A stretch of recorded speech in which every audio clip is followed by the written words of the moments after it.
I like it when you narrate the trail camera footage rather than read it on the screen. Hi mate, thanks for the great feedback.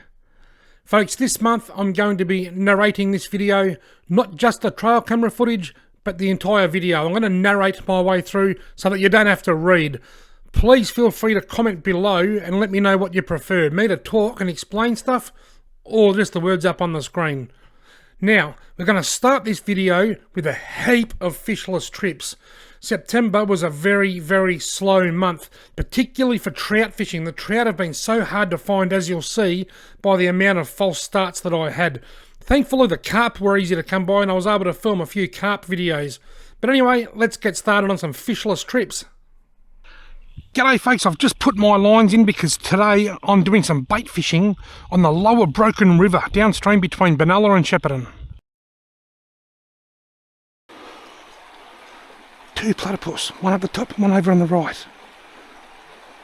The one on the right, they've both gone under. G'day everyone, today I'm doing a little bit of early season trout fishing reconnaissance. Before I start talking, there's a cormorant on that rock up there. That's not a good sign. Here he goes. Cormorants eat fish, so that's not a good sign. Anyway, early season trout fishing reconnaissance. What does that mean? Early season. That's the Monday after opening weekend, so the season's been open about 3 days. Trout fishing reconnaissance. What I'm going to do, I'm going to go along and I'm just going to try a few spots like this one here where I've caught fish in the past, a few different creeks, a few different holes, a few little honey holes we can call them, and just see if I can find where there's a few trout. Well, I've drawn a blank at the first spot. Right, spot number 2. This is an old favourite, this one. Well, the third spot that I was heading to might have to wait until next time. That's one big tree. Oh well, let's go to a different spot. Plenty of spots to try. Now, spot number 3. You'll recognise this spot. I do a bit of fly fishing here occasionally. It's one of my favourite little fly fishing runs. Well, spot 3, nothing. I've fished 3 different spots and I haven't even seen a fish. The difference with this spot is that I've walked up the stream a little bit through a bit of sand and mud and there's no footprints to indicate that anybody has fished here this weekend. But there's just no fish to be seen. What about this spot? Fishing down into the pool here, which is never ideal. Surely this spot. Surely now. I'm due for a fish. If I sound puffed, it's because I am. I've been walking up the hill here from the creek back to the track and I'm almost there, but look what I found. Looks like someone's shot a spiky. A young sambar deer. A young stag. They call them a spiky. I assume it's because they've just got the one spike of an antler. When they get bigger and bigger stags, the antlers branch out a bit. Something like that. I'll put it there so that the passers-by can see it. Come on, this spot's got to give me a fish. Those clips were all filmed in one day on a single trout fishing reconnaissance mission. A very unsuccessful reconnaissance mission, I must add. Now, we're back to business as usual. This is a brand new day. What a beautiful looking little stream this is. I just have to hope that there's some fish in it somewhere. I can't catch a fish in any of the smaller streams. I wonder if there's any in the bigger streams. Come on, trouties. Come at me. Gotta be one in this hole. G'day everyone. Today I'm going fishing down there. Now, disaster has struck. There's a tree across the track that I take to get to one of my favourite little fishing spots. You will be familiar with this spot when you see it. I just got to park a bit further away than what I normally do.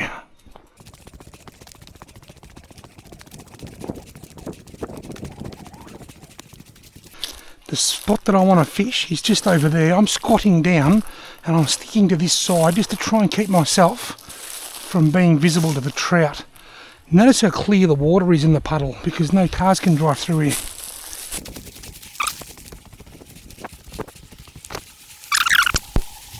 Recognise this spot?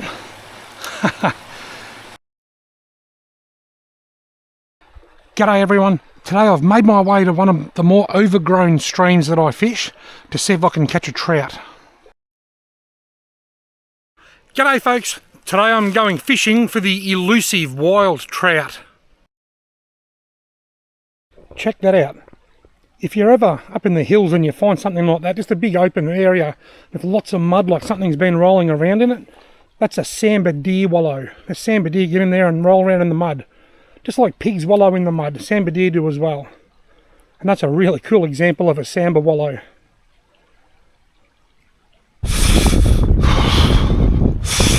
Good morning everybody from a cold and windy Lake Hume.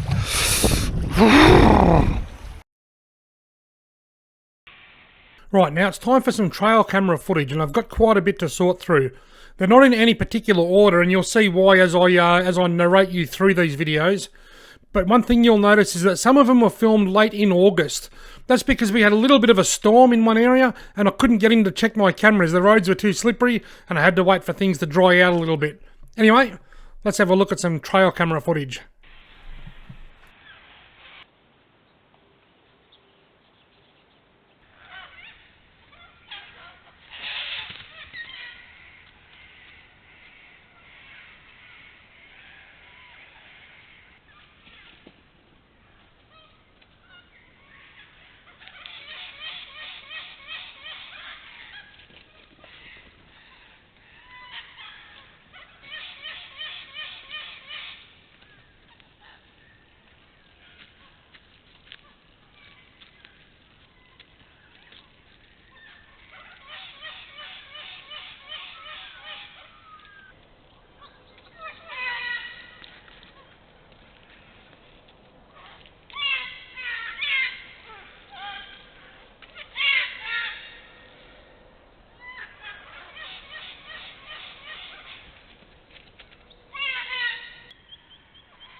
This kangaroo's got a cute little joey.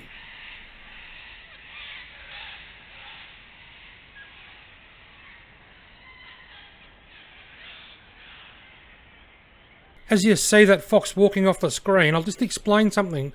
I didn't realise when I set this camera up that tussock on the left hand side, foxes keep peeing on it. They keep returning to it and peeing on it, and then they go and roll on it. I don't know whether they do it on all the tussocks or whether there's just something special about this tussock.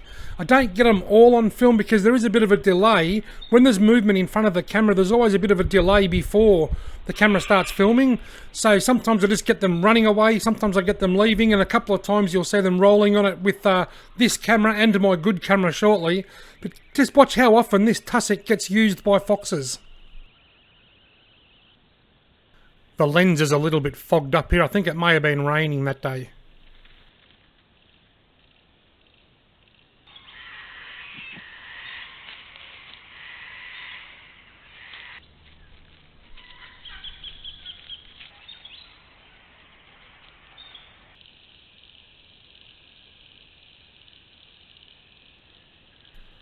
Now we've got a deer just casually wandering past.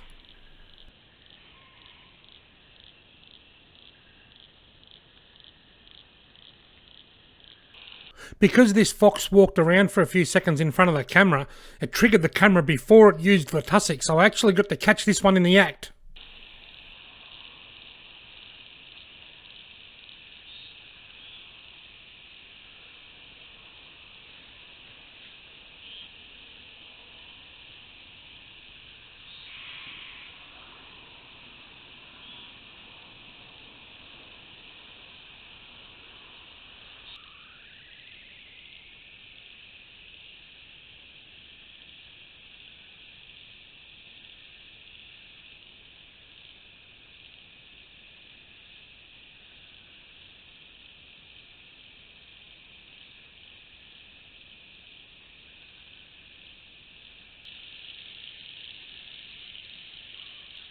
if you look back through those clips that I just shared, take note of the timestamps.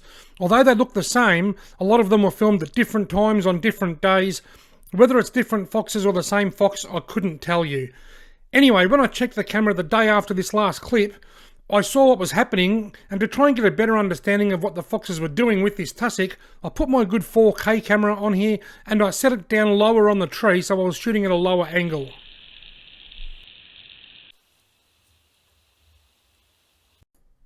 You can see a deer just leaving the screen on the right hand side and it looks concerned, it's alert. I suspect that the deer can see the infrared beam on this good camera. This is a much better quality camera. It's got adjustable infrared and the animals seem to be more alert to this camera. I think I may need to turn the infrared beam down a little bit.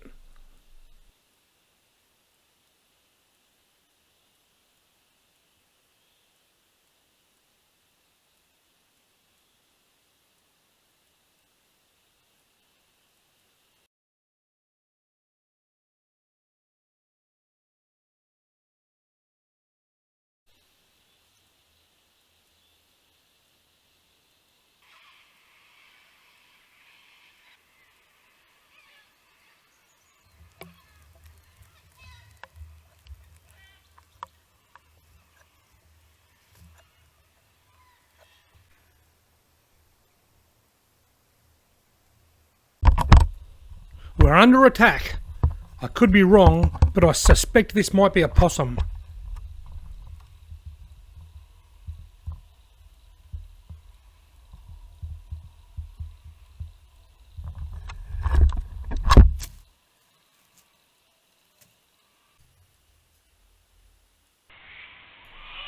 That last fox was really flying. I suspect he may have been spooked by my camera. I think I may need to turn down the infrared power on that camera because I think it's spooking the animals. Anyway, now we're onto a different camera. One of my older cameras again.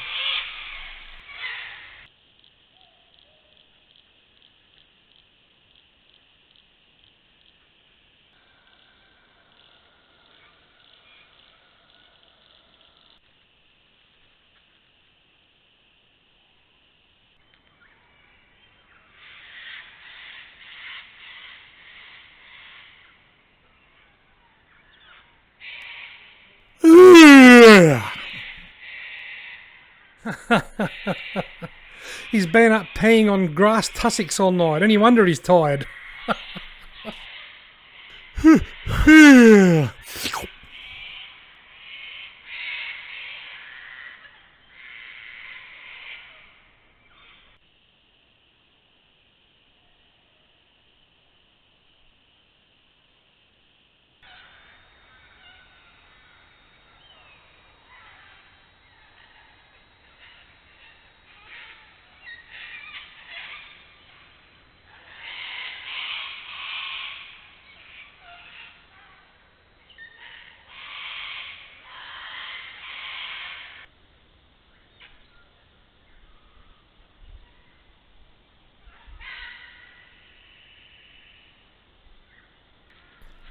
Is this a kangaroo fart?